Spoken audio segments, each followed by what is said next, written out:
According to Iowa's Chiropractic and Sports Clinic, school-based physical education history goes all the way back to Greece in 386 BC at Plato's school, simply named Academia or the Academy. PE was introduced in the United States by Charles Beck at Round Hill School for Boys in Northampton, Massachusetts in the early 1800s.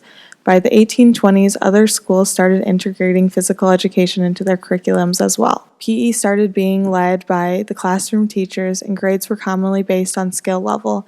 There was also a strong emphasis on competition.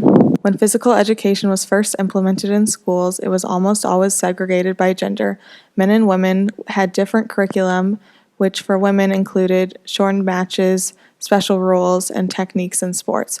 Men often played sports like basketball, and women would do activities such as dance. According to the PBS series Only a Teacher, Catherine Beecher was a strong advocate of daily physical education in schools' curriculums during the mid to late 19th century. After the Civil War ended, many schools started making physical education mandatory within their curriculum. According to Iowa Chiropractic and Sports Clinic, after World War I ended, distressing overall health statistics revealed that 1/3 of all draft recruits in the U.S. military were not physically fit for combat. The government interceded and passed legislation intended to advance the quality of physical education classes throughout the country. During World War II, physical education programs became more common for men and women due to the physical fitness that was required for military service and manual labor jobs. In his article, The Truth About Physical Education History, Steve Bishop states, the 20th century brought varying levels of physical education to each state. Presidents such as Eisenhower and Kennedy promoted physical education and fitness.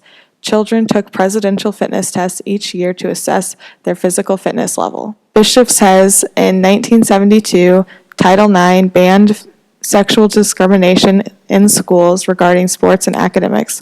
This required all states who hadn't already to desegregate physical education classes and allow all genders to participate in the same sports and activities. Today, child obesity is on the rise. Nearly 1/3 of children and adolescents are either classified as overweight or obese. President and First Lady Barack and Michelle Obama have taken the initiative to combat this serious issue. Michelle Obama announced her Let's Move campaign on February 9, 2010, which partnered with the National Hockey League to encourage healthier food in schools, better food labeling, and more physical activity for children. According to the Let's Move official website, on the same day the First Lady announced her campaign, President Barack Obama signed a presidential memorandum creating the Task Force on Child Obesity to review current programs and develop national action plan. The task force reviews policies and programs related to child nutrition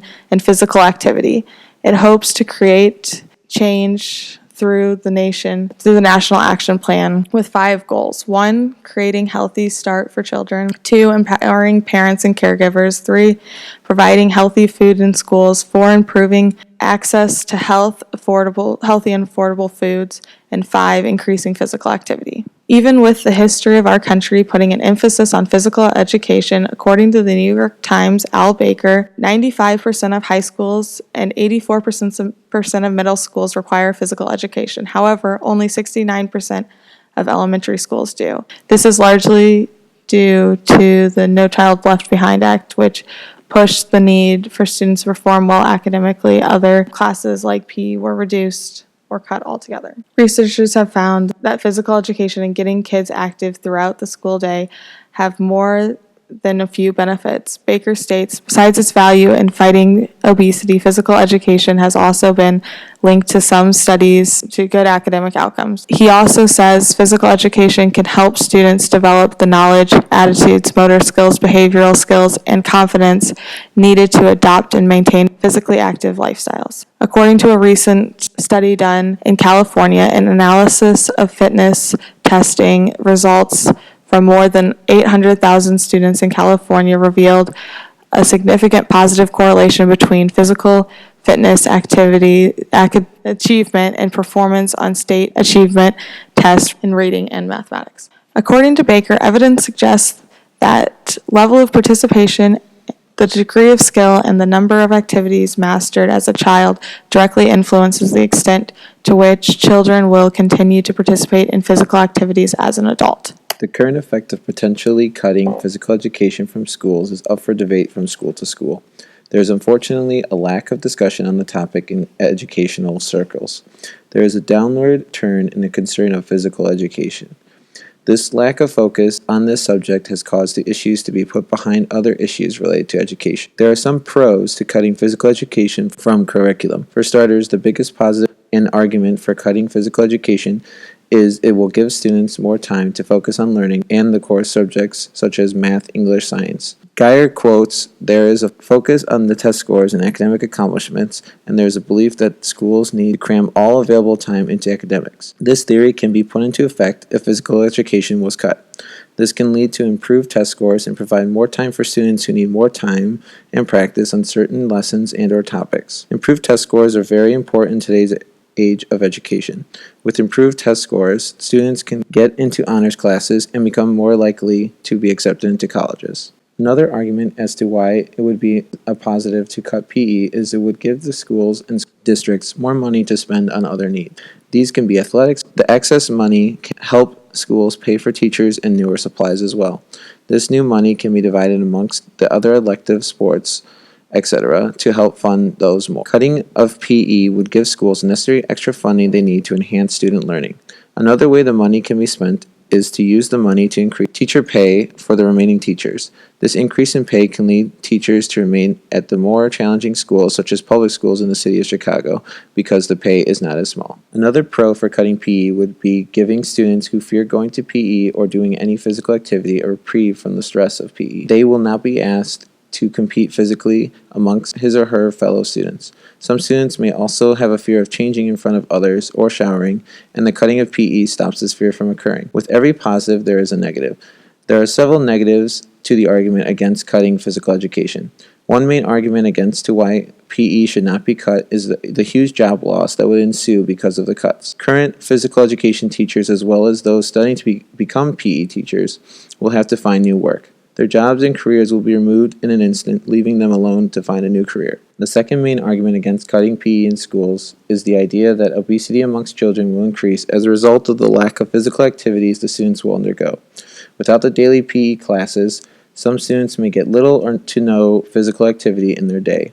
These will eventually lead to obesity if the student is not eating healthy. In an article by sparkpe.org, they clearly outline this argument by stating, state and federal governments may think slashing PE programs will save money. Perhaps this is true in the short term, narrow thinking. In the long term, however, decreased physical education in schools means fewer healthy lifestyle choices in childhood and adulthood. Over the last few years, there has been an increase in the amount of time students spend indoors versus outdoors. Children are more likely to stay inside to play video games and/or go on the computer than they are to go outside and play pickup basketball, work out, or go for a walk. With the lack of PE, students may not be as aware of the fun and necessity physical education is. Physical activity has been linked to positive academics. Dutch researchers began digging into this notion and revealed the data from the studies suggests that there is a significant positive relationship between physical activity and academic performance. Getting additional funding is the most important solution for this specific topic. It would solve all the problems associated with the budget cuts in schools. However, getting additional funding is a lot easier said than done. Unfortunately, there is not much money the state can give a school, and public schools do not get the backing of wealthy business people, parents, etc., to provide the necessary funding needed to operate schools properly. With more funding, the students would have many more opportunities than they currently have, especially in public schools. But where will this funding come from? Unfortunately, this issue does not have a clear solution or the end to the problem. Should physical education be cut or not? This question is decided by the schools, which each school having to decide on their own where to spend their budget. Some budget cuts will have to be made, and schools will need to decide if those cuts will be PE, art, music, computers, etc. I personally think physical education serves an important part in education and is not a realistic option to get cut for any reason, regardless of budget concerns. Physical education gives students a reprieve from their day-to-day trials and tribulations of school. PE also gives students who may not be physically active in the home life the chance to be physically active.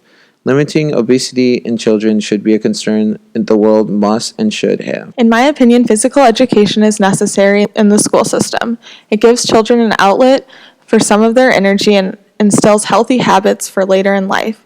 In my school, I had PE most days of the week since kindergarten, and because of that, I am involved in sports and physical activities now as an adult. Cutting physical education would be detrimental.